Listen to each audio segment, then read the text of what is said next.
Hello friends. आज का dictation आनंद मासिक पत्रिका अंक 11 से लिया गया है, जो कि 3 स्पीड 80 शब्द प्रति मिनट, 90 शब्द प्रति मिनट, 100 शब्द प्रति मिनट की गति से डाला जाएगा। इसके अलावा आपको टेलीग्राम की लिंक नीचे डिस्क्रिप्शन बॉक्स में मिल जाएगी। इसके अलावा आपको अनेक प्रकार की प्लेलिस्ट की लिंक भी नीचे डिस्क्रिप्शन बॉक्स में मिल जाएगी, जैसे कि रामधारी गुप्ता खंड 1, रामधारी गुप्ता खंड 2, newspaper dictations, 10 minute non stop dictations, free practice batch dictation, previous year में एग्ज़ाम में बोले गए डिक्टेशन, साथ ही कठिन शब्दों की आउटलाइन वाले शॉर्ट्स भी मिल जाएंगे। और अगर आपको हमारा यह प्रयास पसंद आता है तो वीडियो को लाइक ज़रूर करें, इससे हमारा मनोबल बढ़ता है। तो ज़्यादा समय ना लेते हुए डिक्टेशन स्टार्ट करते हैं 5 सेकंड के बाद।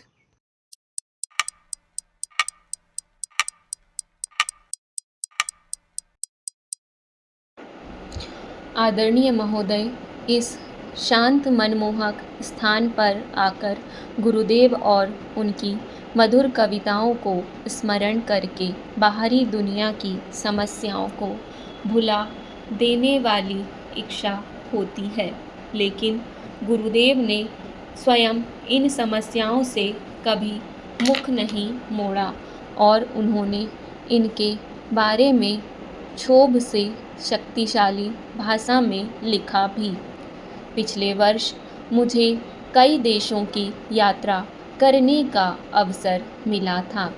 इन यात्राओं से न केवल मैं इन दूर देशों और वहाँ के लोगों के बारे में अधिक जान पाई, बल्कि मैं अपने को भी तटस्थ भाव से देख पाई, जैसे अंतरिक्ष यात्रियों को ऊपर से सारी दुनिया पूरे रूप में दिखाई देती है। बहुत कुछ उसी तरह हम अपने को भी यदि कुछ दूरी से देखने का प्रयास करें तो ज़्यादा अच्छी तरह समझ पाएंगे। दक्षिण अमेरिका में मैंने देखा कि गुरुदेव की वर्षों पहले की यात्रा का वहाँ के शिक्षित लोगों पर कितना प्रभाव पड़ा था। जहाँ जहाँ मैं गई, मैंने नेताओं और बुद्धिजीवियों से बातचीत की और यह पाया कि सभी लोग मनुष्य जाति की दो समस्याओं, अमीरी और गरीबी के अंतर और युद्ध और शांति के बारे में बहुत व्यग्र थे। वास्तव में हिंसा और युद्ध की समस्या गरीबी अमीरी की विषमता से किसी सीमा तक जुड़ी हुई है, क्योंकि ऐसी विषमताओं से ही तनाव पैदा होता है। गुरुदेव ने निर्बल की शक्ति के बारे में विचार प्रकट किए थे। विज्ञान ने मनुष्य को ऐसे सर्वनाशों हथियार दे दिए हैं जो मित्र दुश्मन सब को नष्ट कर देंगे। हथियारों की होड़ और अधिकाधिक भयानक हथियारों के आविष्कार के कारण आज दुनिया में यह स्थिति आ गई है कि इस बात का भय ही परमाणु युद्ध को रोके हुए है कि जो पक्ष इन अस्त्रों का प्रयोग करेगा वह भी जवाबी मार से बच ना पाएगा। शक्तिशाली देश अब इस बात को समझ रहे हैं कि जितनी अधिक शक्ति होगी उतनी ही कठिनाई उसको इस्तेमाल करने में होगी। इस प्रकार का भयंजन्य संतुलन भी स्थायी नहीं हो सकता। एक नासमझी या बेवकूफ़ी के कदम से संसार का सर्वनाश हो जाएगा। शक्तिशाली देशों को यह भी पता चल गया है कि उनकी सैनिक शक्ति से ना तो उनके देशवासियों को संतुष्टि मिली है, ना उनकी घरेलू समस्याओं का ही समाधान हो सका है। आदरणीय महोदय, भारत ने यह भी देखा है कि कैसे एक छोटा सा देश, जिसके पास अस्त्र शस्त्र और साधनों की कमी है, एक शक्तिशाली देशों का सामना कर रहा है। स्वतंत्रता के संकल्प को शक्ति से कुचला नहीं जा सकता। मित्रता और मोहब्बत तो दूर, शक्ति के बल पर किसी पर शासन भी नहीं चलाया जा सकता।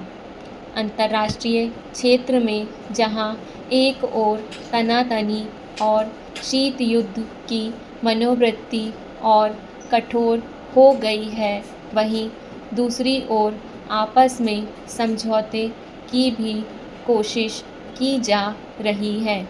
इस तरह बड़े राष्ट्र एक दूसरे के विरुद्ध होते हुए भी किसी एक प्रश्न पर दूसरे राष्ट्रों पर दबाव डालने के लिए मिल जाते हैं। बहुत से देशों में हिंसा और युद्ध के समर्थन की नई प्रवृत्ति कुछ युवा लोगों में है, चाहे वे किसी भी वर्ग के हों।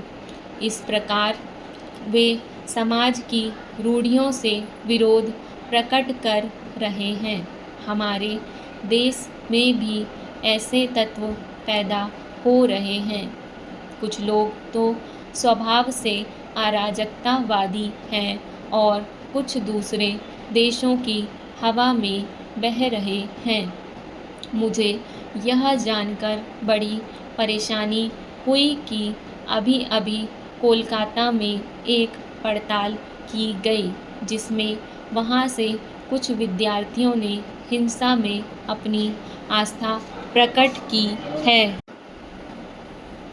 हिंसा का तर्क हमारे लिए कोई नया नहीं है और हमारे अनुभव ने हमें बताया है कि हिंसा से कभी उन्नति और समृद्धि नहीं मिलती।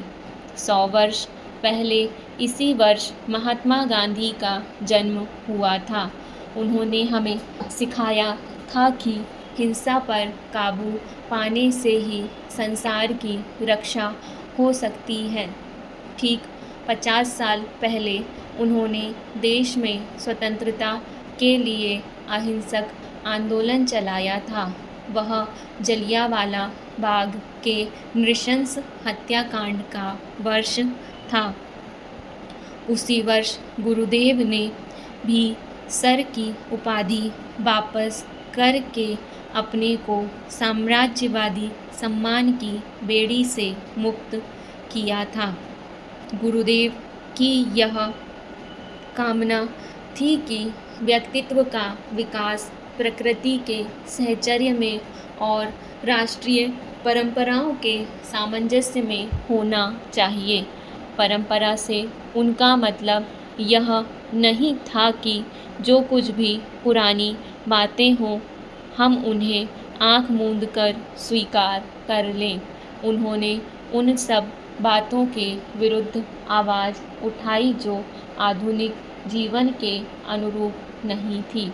उनका मत था कि जब हम आपस में सामंजस्य रखेंगे, तभी हम अपने वातावरण और अपनी प्रकृति से सामंजस्य प्राप्त कर सकते हैं।